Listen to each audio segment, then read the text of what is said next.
last, but certainly not least, linebacker Ben Cutter. Questions for Ben, Greg? So, Ben, I guess the obvious one is, you played a ton last year, but how are you different with that experience? How does that help you? How have you tried to change or improve this spring? Yeah.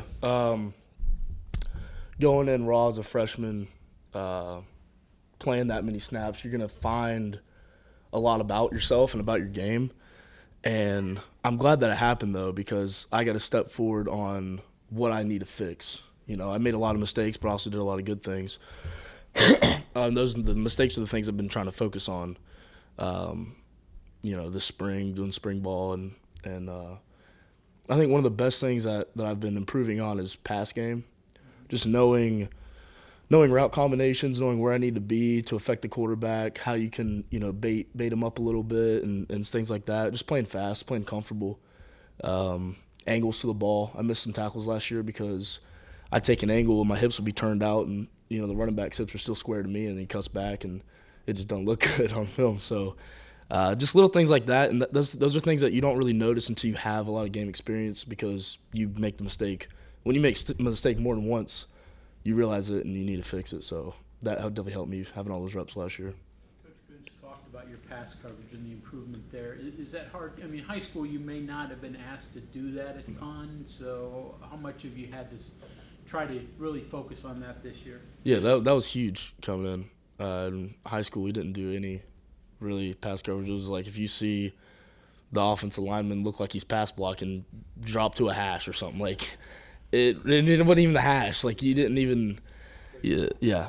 But I would say it was huge. And just understanding route concepts and what's happening. If you see two go out, expect the two from the other side of the field coming over, and just little stuff like that just helps you play fast and helps you not have to look around so much. So you see him go out, you don't even have to. You might take a little peek at him, but you don't have to. You can get back to the quarterback and play off and just know what routes are coming behind you. So you don't have to be scrambled as much looking around trying to figure out what's going on if you just know what's happening when you see one thing. How do you like playing with this extra weight, and when you go home, people recognize you? Yeah. You're a lot bigger. Yeah, it's nice. I'm at 225 right now, morning weight. I go to sleep 232 maybe. Yeah.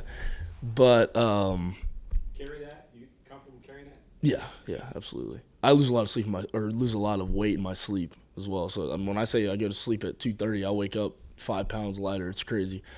But yeah, it's good. I feel good. I feel fast.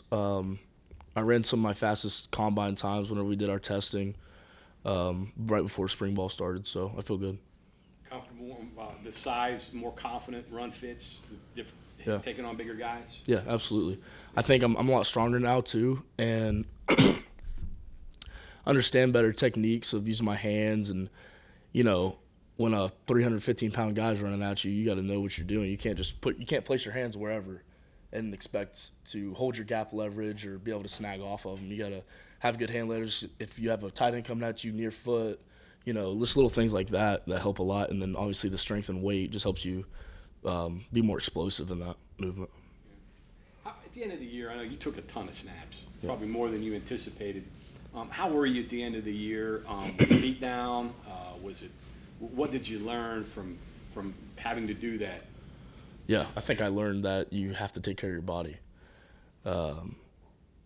very hard because this game is so physical, especially at this level. You're running into guys that are twice your size every play, and you got to be able to maintain your weight and also maintain your top speeds, maintain how athletic you were before the season started so that you being in the game, playing all those snaps, you're not hurting your team, So I think taking care of your body, and we have a ton of stuff here to help with that, but that was definitely one of the biggest things I learned last year playing so much. It's amazing how guys look at the beginning of the year, and then you look at that last game of the year, and you're just worn down. Yeah. I mean, it's a grind. 100%. Yeah. It's a grind. Any sort of like welcoming the college football moment, usually when guys play as much as you did, especially as a true freshman. Yeah. It seems like whether it was in practice or a game. Yeah. Duquesne was the first game that I really got meaningful snaps. and I had to take 2 from the field. So I was playing Will at this time, so I was playing the boundary, and I had to take the 2 crosser from the field and basically man turn with him and carry him to the end zone. And I didn't play it too bad. I should have been situationally aware because it was like 3rd and 12 or something, and I was taking a step forward like they were going to run the ball, which that's one thing that I learned last year and that I'm going to be a lot better at this year is just being situationally aware. And this would have helped me. But, yeah, he got 1 step on me, and then, he did a good job, the receiver. It was a perfect ball, too. But he caught it in the back of the end zone and got scored on. And I can guarantee you that will not happen again. That's a bad feeling. Sorry. Neo talked a lot about how the linebacker room overall is in a better spot than it's been in years, even with him, just in terms of depth. It's been a while until linebackers got individual awards and things like that here. What do you feel about the overall room? What maybe makes you agree with him, or what needs to be improved upon still? There's so much competition in that room right now. We have 8 guys right now, 7 because Jai is hurt, but 7 guys that are hungry to play, know the playbook, know what they're doing, and come out every day ready to go. You look at the guy beside you, and if you're not feeling good, you look at him, and he's locked in your meeting because we have meetings before practice, and you're like, all right, well, I better step up today because this guy's going to better practice than me, where it looks like right now. Yeah, the competition, it makes all of us better too. You feel it's like somebody's chasing you every day, and you got to perform your best, and we push each other really hard in that room. Ask you this, I know linebackers, a lot of them play on a kickoff team. Were you on a kickoff team? Yeah. Once you got into the depth and you were down guys, that has a carryover to kickoff coverage, right? Talk about that a little bit and how that that lack of depth really impacted that unit. Yeah, I'm not sure if we had an insane lack of depth for our kickoff team necessarily. There was some issues there, clearly. Yeah. Yeah, I think that we just weren't good enough on kickoff last year. No excuses, It's kind of a weird thing you're just talking through. That Duquesne thing, your first moment, you're like, oh man, this is wow. But even the Penn State game, you're on the sideline watching that game. There's a lot of talent and experience in that field, and then it's not long before you're playing a significant amount of time. How did you get yourself ready from Penn State Duquesne to, hey man, you're the Mike now? Yeah. Man, it's you watch your guys, you watch your starters play every game, and you watch the film and you break it down, and Coach Coons breaks it down for us, and you just learn. You learn watching, you learn practicing, because still, every game, just because I wasn't the starter doesn't mean that I wasn't preparing like a starter, So I'm getting the reps in practice, and I'm going through it, and every week I'm getting better. And, I think just learning from people's mistakes and making sure that you're constantly paying attention to it because you never know when your time's coming. How important was it that when you got forced out there that Lee was out there and, the guy that had played the most football out of anybody? Yeah, Lee helped out a lot. I think the biggest thing that I took from Lee is just his competitive nature. That guy was always willing to go out there and, mess somebody up. He was always aggressive. Every single day he was ready to go. So I think that's one of the biggest things I got from him. Ben, Neil or Coach Brown said earlier in the week there was a reset at the end of the 2022 season. You've only been here since that reset. How has the program operated differently from what you saw when you were recruited?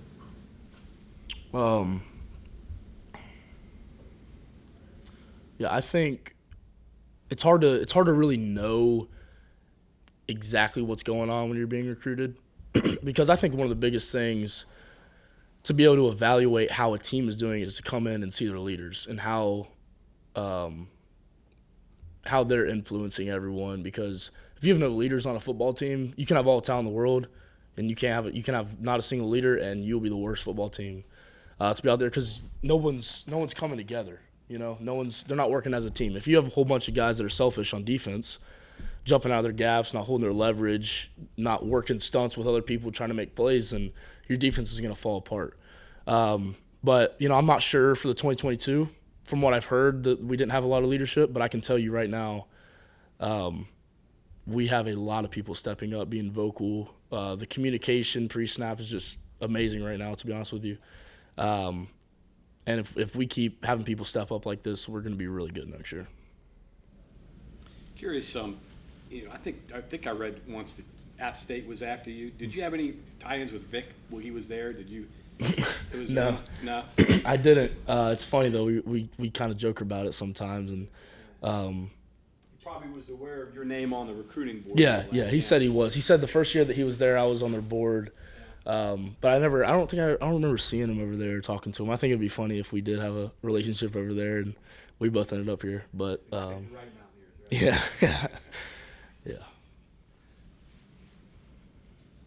Okay, anything else for Ben? I got one, Ben. Is there if I knew then what I know now that you kind of wished you could rewind and had in your pocket that you were fine last year, I get that, but like just to help you out a little bit quicker with that transition. Man.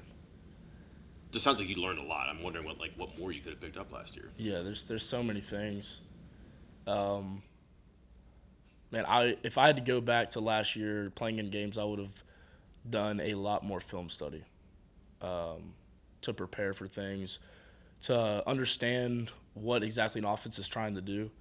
Because right now against our offense, basically our playbook's wide open, their playbook's wide open. So we're going out there, you don't really know. You know a couple tendencies, but you don't know exactly what to expect. And I think that going into an actual game, knowing what they're going to do, knowing their game plan, watching film against defenses that run the same kind of schemes as you, and just knowing what to expect, and so you can go out there and just play fast. I think that's something that I would do if I could go back. What do you think it was about you that allowed you, so young, to step into such an important position and play and, not have those kind of moments every game? Yeah. Just preparation. Just coming in, knowing, I think being self-aware too, knowing that I wasn't coming in polished. I came in high school, I didn't have a ton of offers. I wasn't the highest recruit. I was a low 3-star. I was one of our lowest recruits in our class.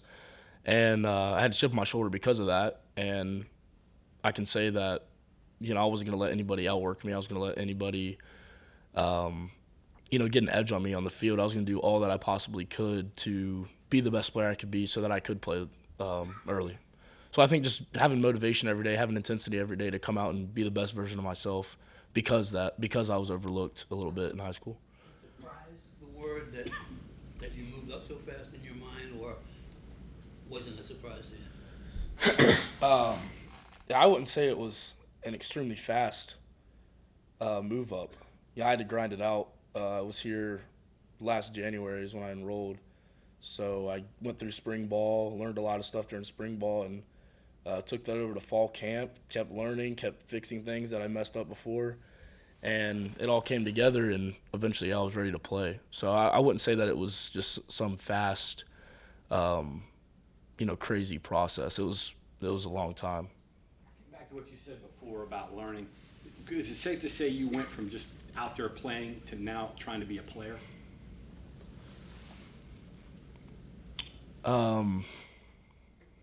Yeah. Yeah, I think so.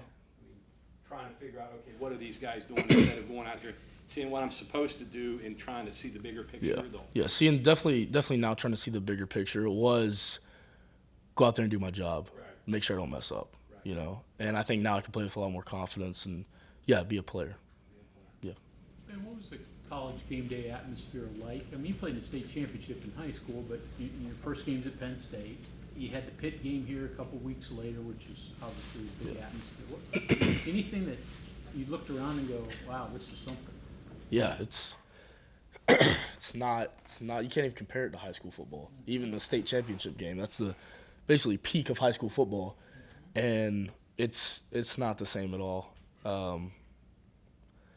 But at the end of the day, football is football. You go out there and doing what you love. You're not going to be focused on everything around you. You got to go out and do your job. Did you ever look into the stands? I mean, pregame or Yeah, I think pregame it's kind of cool to just see who all's out there, how many people you got there, because you got to remind yourself why you do it too. Our fan base is amazing here, and half the reason we play is for them. So yeah, obviously seeing the support and knowing, all right, let's they help you get into the game a little bit. But once the ball snapped, I think you're not worried about who's there at all.